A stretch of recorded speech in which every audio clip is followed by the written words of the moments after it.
জয়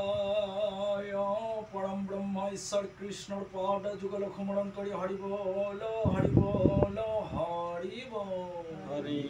আর গীতা ভাগবত নাম ধর্ম গুরু বৈষ্ণব ভকটক স্মরণ করি হরি বল হরি বল হরি বল হরি শ্রীমন্ত শংকৰ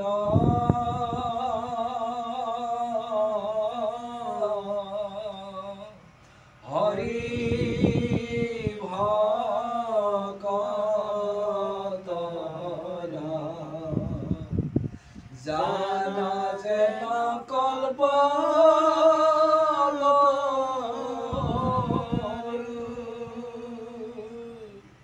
তাহান্ত মিলাই নাহি নাহি নাহি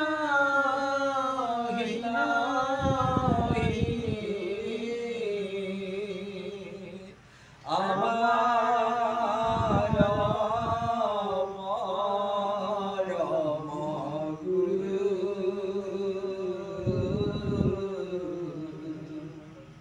ও রাম রাম আমার পরম গুরু তোমার শরণ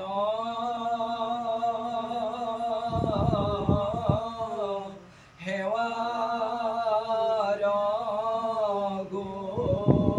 গোবিন্দ ন জানবে কয়ু বাহাই জিমতে হেবাদ রহিবে করুণা করিতে হরি জুয়াই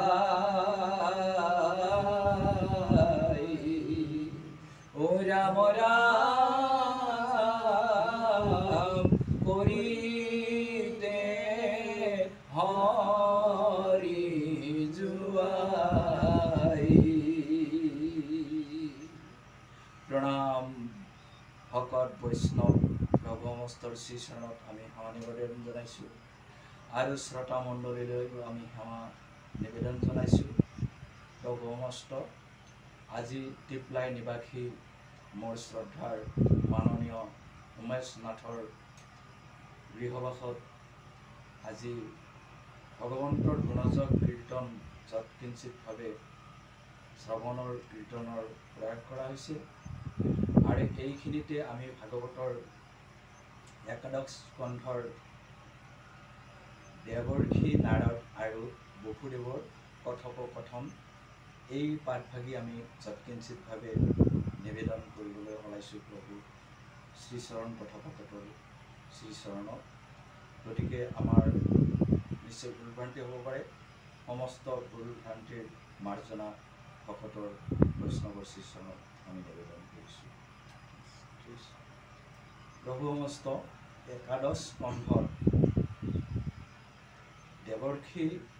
নাৰদ আৰু বসুদেৱৰ কথোপকথনত ভকত বা বৈষ্ণৱ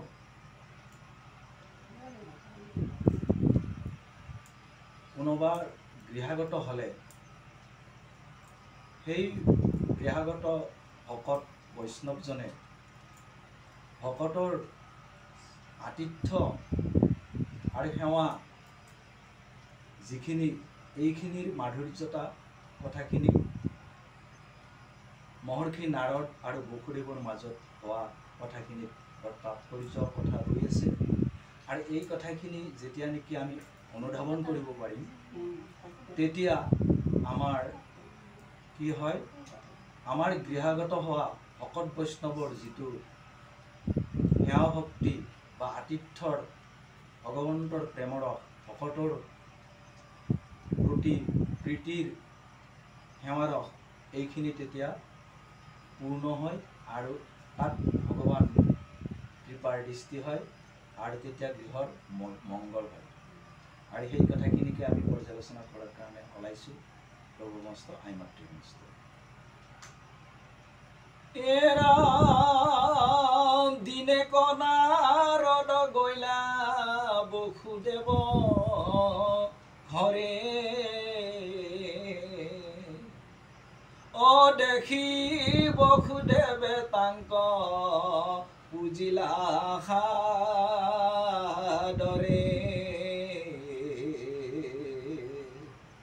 আৰ কৰিয়া প্ৰণাম পাশে আসনে বসাই বুলিলা বিনয়ে বাক্য নাৰদক চাই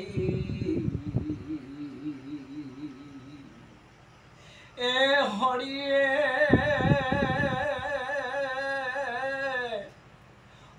পিতৃমাতৃ আখিলে পুত্ৰৰ যেন সুখ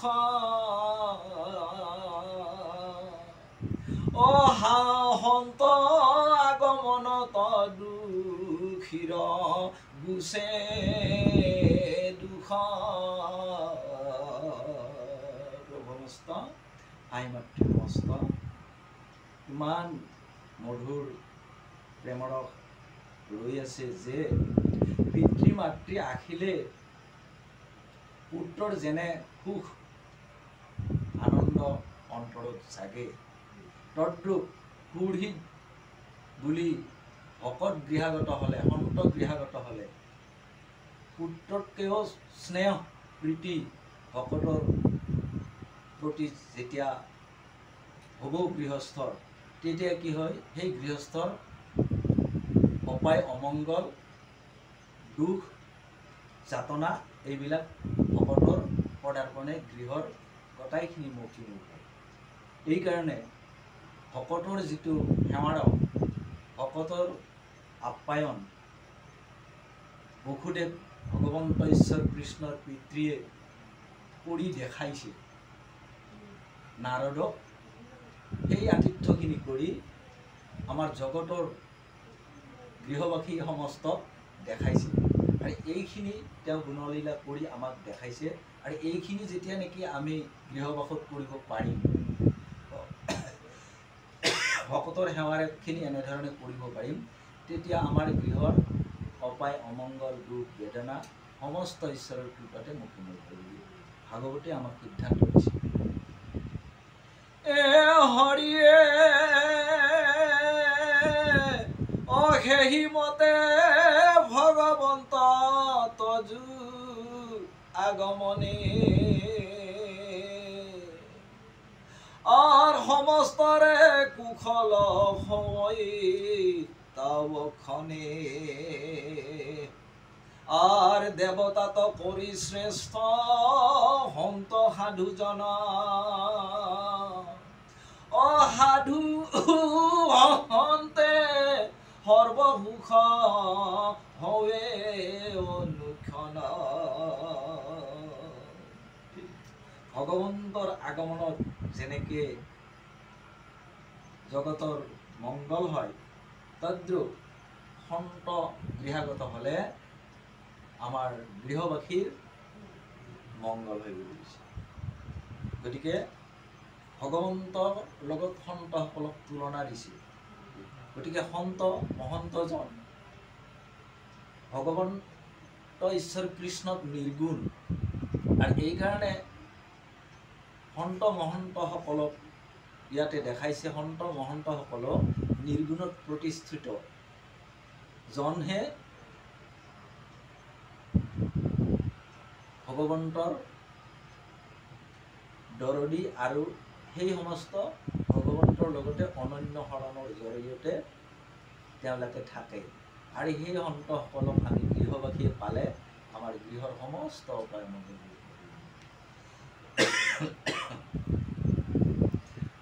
হৰিয়ে অমিলে সুখ দুখ দুই দেৱক পূজনে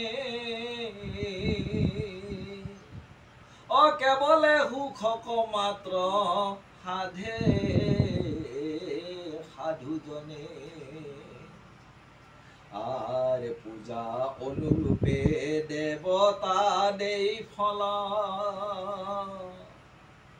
অ সাধু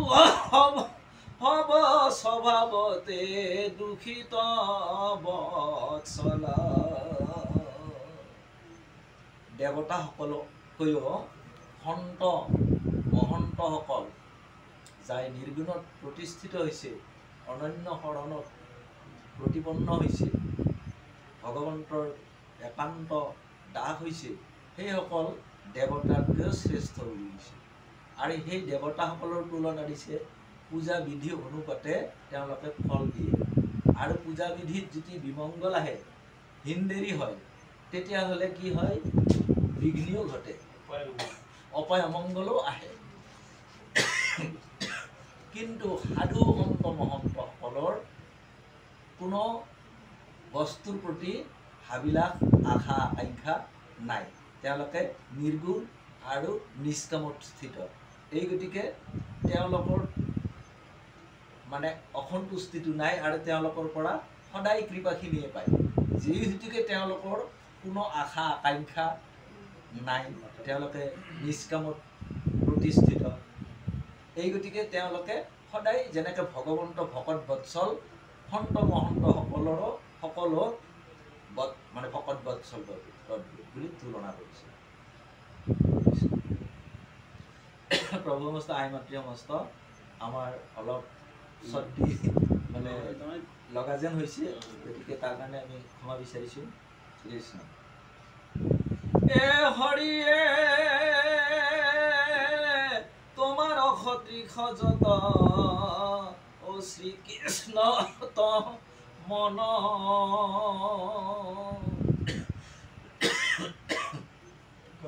ও তাখম্বাৰ এখি মত হৱে আলোচনা আর ভৈল কৃতার্থ যদি ও ঋষি মহাক্ষয় ও তথাপিত পুষ ভাগবত ধর্ম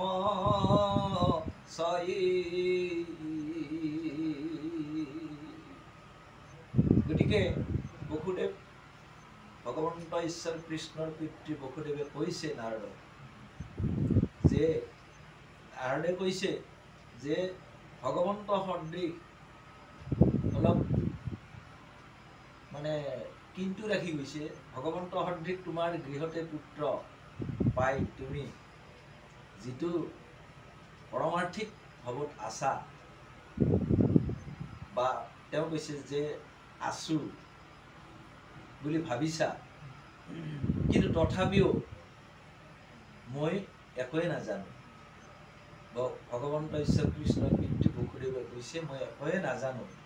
গতিকে তুমি হেন সন্তক মোৰ আজি গৃহত পাই মই আজি এই ভাগৱত ধৰ্মৰ বিষয়ে আপোনাৰ পৰা কিছু কথা জানিব বিচাৰিছোঁ গতিকে চাওক বসুদেৱ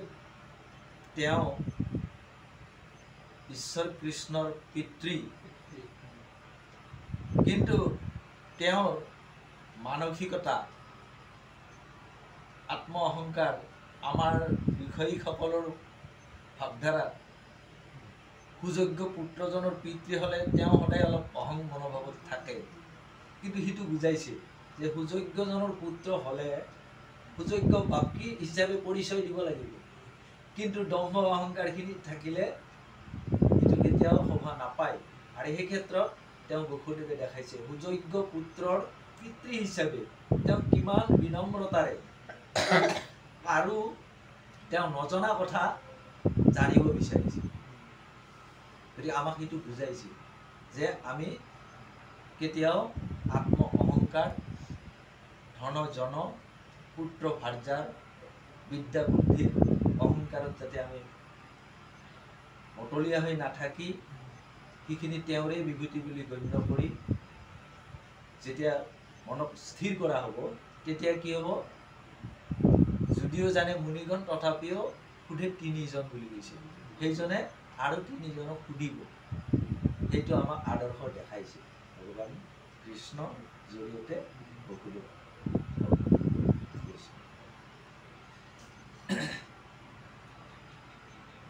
এৰা পৰম শ্ৰদ্ধায়ে যাক শুনিল মাত্ৰকে ঘৰ সংসাৰৰ দুখ অতৰে সৰ্বলোকে আৰ দেৱৰ মায়ায়ে মোহ হইল মোৰ মন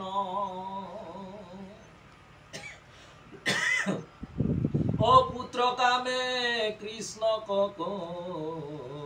কৰিল আৰাধনা কৈছে বসুদেৱে যে পৰম শ্ৰদ্ধায়ে যাক শুনিল মাত্ৰকে দুৰ্ঘৰ সংসাৰৰ দুখৰ পৰা সৰ্বলোকে পৰিত্ৰাণ পায়। অৰ্থাৎ নাৰদ আৰু বসুদেৱৰ কথোপকথনখিনি যেতিয়া নেকি আমি গৃহবাসীসকলে মায়ামোহত মজি থকাসকলে যেতিয়া আমি শুনিম, কি হ'ব, আমাৰ সমস্ত অজ্ঞান দূৰ হ'ব বুলি কৈছে। আৰু দূৰ হ'ব আৰু তাৰপিছতে আমি পৰিত্ৰাণ পাম বুলি কৈছে। আৰু এই সংসাৰৰ মায়ামোহত আমি মজি আছোঁ। মায়ামোহ মজি থাকি আমি দেৱৰ মায়াই আমাক মুহি আছে আৰু সেই মায়া মোহত পৰি বিষয়ত মজি আমি আচল কথাৰ পৰা আঁতৰি আছোঁ। সেইকাৰণে যে মায়াত মজি থাকিব নালাগে বুলি কৈছে। সেইকাৰণে আমাৰ কামৰূপীয়া জন্মগানত গাইছে, মায়াতে মজিয়া মন্তই বিকাই লিজিয়ান কৃষ্ণ বল মন তই হৰি বল মন কৃষ্ণ বল মন তই হৰি বল মন পশু পক্ষী তারা হবে প্রহরে প্রহরে জাগে নর হইয়া কেনে তই নর হইয়া কেনে তই হইলি মায়া তে মগন কৃষ্ণ বল মন তই হৰি বল মন নারদ জপে দ্বন্দ্বে দ্বন্দ্বে প্রহ্লাদ জপে অগ্নিকুণ্ডে অগ্নিকুণ্ডে পড়ি প্রহ্লাদ অগ্নিকুণ্ডে পড়ি প্রহ্লাদ হইলা বিমোচন কৃষ্ণ বল মন তই হরি বল মন কৃষ্ণ বল মন তই হরি বল মন মনৰ পশু হনুমান হিও জপে ৰাম নাম বনৰ পশু হনুমান হিও জপে ৰাম নাম অজামিল বৈকুণ্ঠে চলে অজামিল বৈকুণ্ঠে চলে বুলি নাৰায়ণ কৃষ্ণ বল মন তৈ হরি বল মন কৃষ্ণ বল মন তৈ হরি বল মন মায়াতে মজিয়া মন তৈ বিকাইলি জীয়ন কৃষ্ণ বল মন তৈ হরি বল মন কৃষ্ণ বল মন তৈ হরি বল মন প্ৰভমস্ত আইমাতৃমস্ত যে মায়াত আমি মুজি বিষয় বাসনাত থাকি আমি কি হৈছে আমি এই পৰমাৰ্থিক চিন্তাবোধৰ পৰা আমি আঁতৰি থাকিব লগা হয়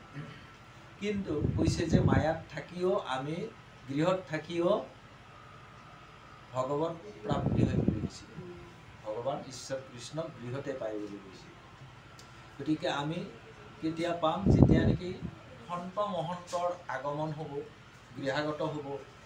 সন্ত মহন্তৰ জৰিয়তে ভগৱন্ত ঈশ্বৰ কৃষ্ণৰ গুণজপ কীৰ্তনখিনি মাহে পক্ষে আমাৰ গৃহত পৰিব থাকিব আলোচনা হ'ব ভকতৰ সেৱাৰকখিনি পাম তেতিয়া কি হ'ব আমাৰ এই মায়াৰ যিটো অজ্ঞানতাৰ বন্ধনৰ পৰা আমি তেতিয়া মুক্তি পাম আৰু তেতিয়া কি হ'ব আমি গৃহত থাকিয়ে মুক্ত হৈ থাকিম এইকাৰণে তুলনা দিছে যে পশু পক্ষীসকল গছে বিৰিখে চৰাই চিৰিকটিসকল থাকি পোহৰে পোহৰে মাতে তেওঁলোকে হৰিক মাতে ধুনীয়াকৈ মাত কথা হয় আমি মায়াত বহি থাকি পাহৰি থাকি তেওঁলোকে পোহৰে পোহৰে হয়তো মাতে জাগে ইপিনে নাৰদে দণ্ডে দণ্ডে জপে প্ৰহ্লাদে অগ্নিকুণ্ডে জপে বুলি কৈছে প্ৰহ্লাদৰ তুলনাতে দিছে তেওঁ অগ্নিকুণ্ডত সোমাই দিছে তথাপিও হৰিৰ নামটো লৈ আছে কিন্তু আমাক কৈছে সেই কথাখিনি আনপিনে প্ৰহ্লাদ সদৃশ আমাৰ অগ্নিকুণ্ড স্বৰূপ এই বিষয়ৰ যিবিলাক জ্বালা এইবিলাক অগ্নিস্বৰূপ ইয়াতে আমি সেই অগ্নিত মানে সুমি আছোঁ এইবিলাক তাত পুৰি মুঠত মৰিব লাগছোঁ কিন্তু যদি প্ৰহ্লাদ সদৃশ ভগৱানৰ নামত একমূৰ্তি হৈ থকা হয় এই বিষয়ৰ জ্বালা যন্ত্ৰণাবিলাকে পুৰবা নৰে এইটো তুলনা দিছে বা এইটো কথাত বুজাইছে আৰু নাৰদে দণ্ডে দণ্ডে জপিছে ভগৱানক সদায় দৰ্শন লৈ আছে কিন্তু আমি দণ্ডৰ কথাটো নাহে আমি মাহত পষত নলওঁ কিন্তু নিয়মতে আমি অবিৰত বোলে হাতে কৰ কাম মুখে বোলো ৰাম এনেকৈ থাকিলে বৰ ভাল নাৰদৰ তুলনাত যে হাতে কৰ কাম মুখে বোলো ৰাম আমি বিষয়ৰ যিমান কৰ্মবিলাক কৰি আছোঁ তাৰ মাজতে আমি কৃষ্ণময় বিষয় বুলি জ্ঞান কৰি আমি তেওঁৰ নাম স্মৰণ কৰি তেওঁৰ নাম গাই আমাৰ বিষয়ৰ কৰ্মখিনি তেওঁৰে কৰ্ম জ্ঞান কৰি কৰিব লাগে যে ভগৱন্ত এইটো মোৰ গৃহ নহয় এইখন মোৰ গৃহবাস নহয় এইখন ভগৱন্তৰ গৃহবাস এই ভগৱন্ত গৃহবাসৰ কৰ্মখিনি মই যথোচিতভাৱে নীতিৰে মই কৰাটোহে মোৰ কৰ্তব্য এইটোহে মোৰ স্বধৰ্ম এইটো স্বধৰ্ম ভগৱন্ত বিষয়ক বুলি ভাবি মোৰ কৰ্মখিনি